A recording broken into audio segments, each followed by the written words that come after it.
I still remember the first time my mom told me I had to start paying rent. I was 12. 12.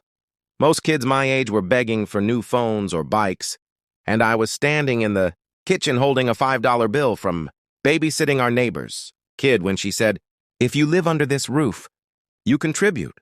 I laughed, thinking it was a joke. It wasn't. From that day on, every birthday gift, every dollar from babysitting or mowing lawns went straight into her so-called rent jar. I'd ask why Ethan, my younger brother, didn't have to pay, and she'd say, "He's still a kid, sweetheart.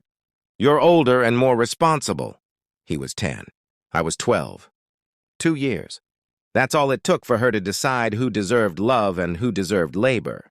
By high school, I was working 2 part-time jobs, cashier by day, diner waitress by night, while Ethan played football, partied, and got everything he wanted handed to him.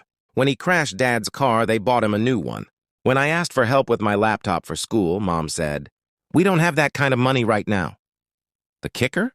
She used my rent savings to pay for Ethan's car insurance. I found out when I overheard her bragging to Aunt Lisa about how smart it was to use my savings for something useful. I didn't say a word. I just stopped caring. I worked harder, earned scholarships, and got accepted to college out of state. They didn't even drive me to campus. Just waved from the porch like I was going on a short trip, not leaving their house forever. For a while, life was hard. I worked full-time through college, slept 4 hours a night, and barely scraped by.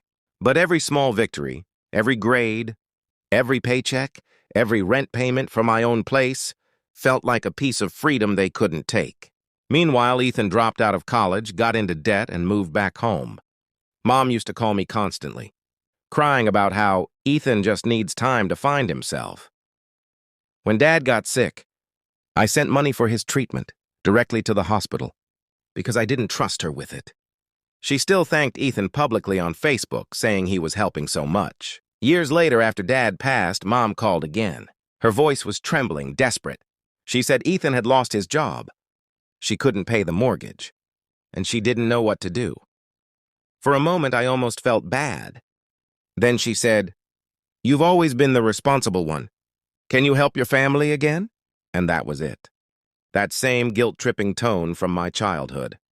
I told her calmly, "I already paid my rent. Mom, since I was 12. She went silent. I could hear her breathing on the line, shocked. Then she started crying, saying I was being cruel. But I wasn't cruel. I was finally done.